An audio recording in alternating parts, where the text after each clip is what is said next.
Hello friends, good morning, welcome back to my channel. আশা করি তোমরা সবাই খুব ভালো আছো, স্বাভাবিক আছো, সুস্থ আছো আর অবশ্যই পজিটিভ আছো। এই গরমে পজিটিভ থাকাটাই তো বাঞ্ছনীয়।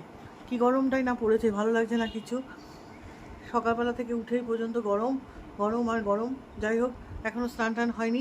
সঞ্জু চলে গেছে খেয়ে দে না মানে খাবার করে দিয়েছি, টিফিন করে দিয়েছি, নিয়ে চলে গেছে।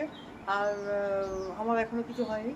টিফিন মেয়েও চলে গেছে, টিফিন খেয়ে স্কুলে গেছে। আজকে ওদের প্র্যাকটিক্যাল কপি দেবে, তাই জন্যে স্কুলে গেল। আর আমারই যাওয়ার কথা ছিল, তা মেয়ে বললো যে তোমাকে যেতে হবে না, আমরাই যাচ্ছি। ঠিক আছে। আজকে ওয়েদারটা বেশ নরম আছে, রোদ্দুরটা কম উঠেছে। রোদ্দুরটা কম উঠেছে। আর আমার বোগেনভেলিয়া গাছটা পুরো মরে গেছিলো, আবার দেখলাম বেঁচে উঠেছে। এটা পজিটিভ সাইন, গাছটা বেঁচে উঠেছে, বেশ ভালো লাগলো। কারণ এই গাছটা আমার খুব ফেভারিট গাছ। আর এই যে আম শুকিয়ে গেছে, এগুলো দিয়ে দেবো আচার করে। আর ওই গাছটা বেঁচে গেছে, ওই গাছটা। আর কোনো গাছই বাঁচেনি, বাঁচাতে পারিনি এত গরমে। যাই হোক, সকালবেলা উঠেই আজকে আমার দিনটা শুরু হয়েছে খুব ভালো জিনিস দিয়ে। আজকে সকালবেলা উঠেই আমার দিনটা শুরু হয়েছে ভালো জিনিস দিয়ে, কিন্তু আমার আবার একটুখানি অসুবিধা হয়। এই দাদা বাড়ি থাকলে সঙ্গে সঙ্গে পার্সেল এসে গেলে, একটা পার্সেল এসেছে। সেই পার্সেলটা ওপেন করেছি, কিছুটা ওপেন করেছি, পুরোটা ওপেন করিনি। একটুখানি ওপেন করে বুঝেছি কি এসেছে, তা তোমাদের সামনেই ওপেন করবো। জলের বোতল এসেছে। বোতলগুলো দেখতে আমার খুব ভালো লেগেছিলো বলে আমি অর্ডার করেছিলাম। তা আজকে এসেছে, একটু দেরি করেই এসেছে, এতদিন নেওয়ার কথা না, তবু এসে গেছে। যাই হোক, দেখো এই যে দুটো বোতল এসছে। একটা থেকে ওপেন করেছি, আর এখান থেকে ওপেন করিনি এখনো। এখান থেকে তোমাদের সামনেই ওপেন করব, চলো।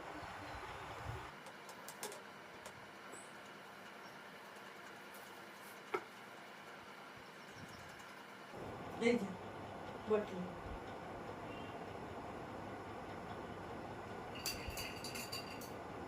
কালারটাও খুব সুন্দর, দেখতেও ভারী মিষ্টি। 500 লিটারের বোতল।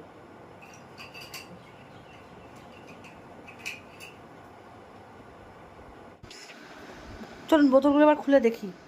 এসছে তো অনেকক্ষণ, খুলতে পারছি না দাদার জন্য। দাদা দোকানে না গেলে খুলতে পারবো না, তাই জন্য দাদা দোকানে যাওয়ার পর এগুলো নিয়ে বসলাম খুলতে। তা পছন্দ হয়নি আমার খুব একটা বোতলগুলো। আমি যেরকম ভেবেছিলাম সেরকম আসেনি। ছোট ছোট দুটো বোতল এসেছে, 500 বোতলও নয়। অনেক অপেক্ষার অবসান ঘটিয়ে অবশেষে চলে এলো বৃষ্টি। ও কি আবহাওয়া, কি দারুণ দারুণ! ও হো, মনটা জুড়িয়ে গেল হাওয়াতে। ও পুরো এক ঝটকায় সারা শরীর ঠান্ডা হয়ে গেল। কোথায় লাগে এসির হাওয়া!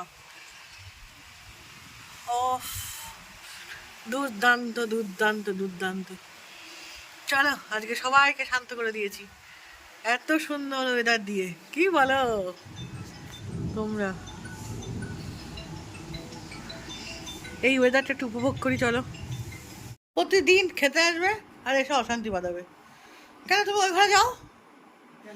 তোমার তো এসি লাগে না, তুমি তো ওই ঘরে শুতে পারো। আজকে তো লাগবে না তোমার এসি। খাটটা আমার, বাবা আমাকে দিস না। আমার আমাকে মেয়েকে না, মেয়েকে দেয়। ইয়েস।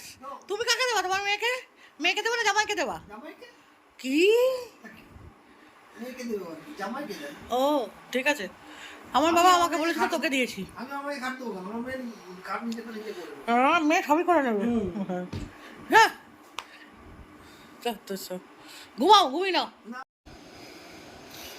সকাল সকাল উঠে এই যে বিছনা তোলা, এটা একটা বিশাল কাজ, বলুন। প্রতিদিন উঠে বিছনা তোলা, বিছনাটাকে ভালো করে গোছানো, তারপরে ঝাঁট দিয়ে ঠিক করা। এ প্রতিদিনকার কাজ, একটা নিত্য নৈমিত্তিক কাজ।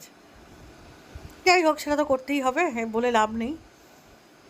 তারপরে সমস্ত জামা কাপড়গুলো এলোমেলো হয়েছিল, সেগুলো ভাবলাম একটুখানি গুছিয়ে রেখে দিই।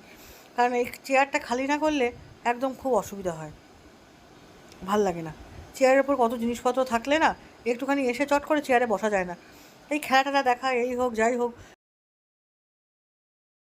চলো বাজারের দিকে বেরোবো। আসলে আজকে একটু ডাক্তার দেখাবো। আমার এই জিপটার জন্য ডাক্তার দেখাবোই। আর দাদার একটুখানি সুগারের জন্য ডাক্তার দেখাবে। ভাবছি একই ডাক্তার দেখিয়ে নেবো, আর এদিক ওদিক যাবো না।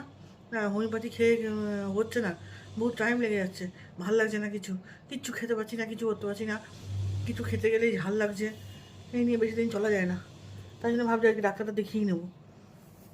তাই জন্যে বেরোবো এখন, বেরিয়ে 7টায় বসবে ডাক্তার, গিয়ে নামটা লেখাবো, লিখিয়ে তারপরে ইয়ে করবো, যাবো। তার মধ্যে হাতে আবার এখানে কি কড়া পড়েছে, তাই না? এই যে এটাও দেখানো দরকার ডাক্তার, 2 হাতেই পড়েছে, এই হাতে পড়েনি খুব একটা।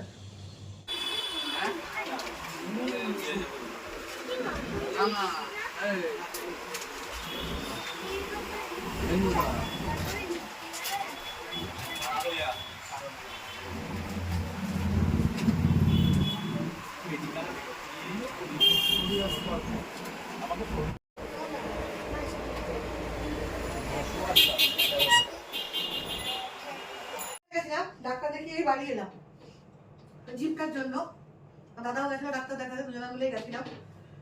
এই বাড়ি এলাম, এসে খিদে পেয়ে গেছে, তাই জন্য একটুখানি ছোলা কিনে আনলাম, একটুখানি মুড়ি খাবো, তাই জন্য একটুখানি ছোলা দিয়ে মুড়ি খাবো বলে তাই একটুখানি ছোলা কিনে আনলাম। আমার এই ছোলাটা দিয়ে মুড়ি খেতে বেশ ভালো লাগে। দাদা বাড়ি নেই, এখন আসবে না, সবই করা আছে, শুধু রুটিটা নিয়ে ঢুকে যাবে। মেয়ে পড়ছে নিচে।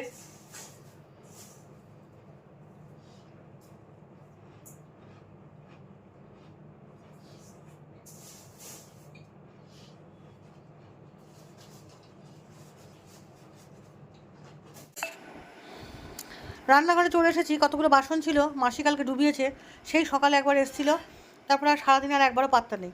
তা দেখলাম যে রাত্রিবেলা বাসনগুলো ফেলে রাখবো, বেসিনে ছিল, সেই ভেবে বাসনগুলো সমস্ত মেজে রাখলাম, কারণ সকালবেলা উঠেই তো আমার এগুলো দরকার পড়বে, তখন মুশকিল হয়ে যাবে, মাসি 10টার আগে ছাড়া আসতে পারে না, সেই ভেবে বাসনগুলো সব ধুয়ে নিলাম।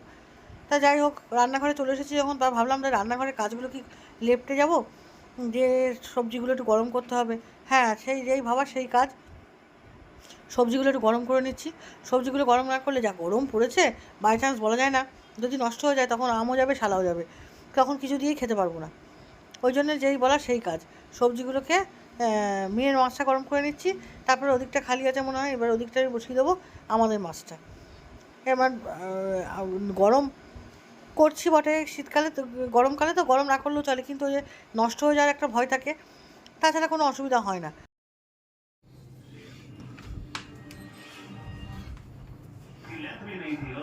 দেরি করলে কেন? দেরি করলে কেন? কেন? বিয়ে বাড়ি তো নেই এখন, কি জানি, আরো কিছু দোকানে নেই, গোপালের কাছে নেই, গোপালের কাছে আছে ফ্রিজের মধ্যে, না ফ্রিজে ছাড়া। আর এই নতুন একটা দোকানের কাছে নেই, তার আগে খেলে দাও, ওখান থেকে টাকা নিতে গেছিল, ওকে ফোন করলাম, ওর কাছে বলে ছানা ভালো হবে না। বাবা, এই করতে গিয়ে দেরি হয়, ভালো ছানা দিন খাবো। তারপরে রুটি আছে, অর্ডার বেশি করেছে। তাই? বাবা কতগুলো? প্রায় 50টা মতো। ভোলা 10টা, মঙ্গল 10টা, আমাদের 10টা, এতে 30টা হয়ে যায়। হ্যাঁ, এবার কাকুমনি 5টা, টুকুন নেয়। বাহ, এই ঠিক হচ্ছে। হ্যাঁ, তো স্বাভাবিক, রুটি তো এগোবেই। তাই তো পারছে না ওরা, না পারলে তার কি, মানুষ তার বসে বসে দেবে না। সেই তো। আমাকে রুটি না দিলে আমি আর দেখো একটা একটা তো তো পাবে। দিতে হবে, তিনটের উপর বাবা রেট বলেছে 50 টাকা। আমাকে কি বলছে? ও রাজি হয়ে গেছে। না না, কম না, প্রথমে রাজি হচ্ছে না, টাকা 48 দিয়েছে? না, দেখাতে ফট করে 24 বছর বয়স? না, 23 বয়স, এখন তো 23 দিন বয়স। না, ও কবে, ও তারা কবে নেবে? ও নেবে হচ্ছে 48 দিনের মাথায়? দিন বয়স হয়ে গেল। 30 দিন পর নেবে। হ্যাঁ, ওদেরকে ওজন করাতে হবে, ওদের যত ওজন তার হাফ 3 মিনিট খাওয়া হবে, ঠিক আছে, হাফ মিনিট। তো এটা খাওয়ালে ওরা বড় হয়ে যাবে, তখনই হচ্ছে ওদেরকে বিক্রি করা যাবে, কারণ পুরো না হলে কালার না হলে বিক্রি করা, যদি বিক্রি করে দিয়েছিস, হ্যাঁ করে দিয়েছি তো, পুরো ফাইনাল ডিল হয়ে গেছে। পুরো ডিল হয়ে গেছে। ডিল কিনি ওই লোকটাকে বলা আছে, যদি কোনো খরিদ্দার পাও তাহলে মাকে বলছি একটা রেখে দিতে। না না, সুইটি যতদিন ধরে নতুন আর খাওয়া হয়নি। রুটি দিয়ে দিয়েছি, খেয়ে নাও, দেখো দিয়ে খাওয়া হয়ে যাবে তো, আবার কি কত লাগে? তাই বলছি। যথেষ্ট। দাদাকে খেতে দিয়ে দিলাম ইলিশ মাছ আর ডাল দিয়ে, এই দিয়ে খেয়ে নিই। আজকে ইয়েটা এঁটো না হলে একটুখানি ভাজি করবো ভেবেছিলাম, তার হয়ে উঠলো না। কড়াইটা এঁটো মাসি আসেনি আজকে দুপুরবেলার পরে আর সকালবেলার পরে, তাই জন্য এটা দিয়ে খেতে দিয়ে দিলাম। ঠিক আছে, গুড নাইট বলে দাও, আমিও গুড নাইট করে দিই। টাটা, গুড টাইম সবাইকে।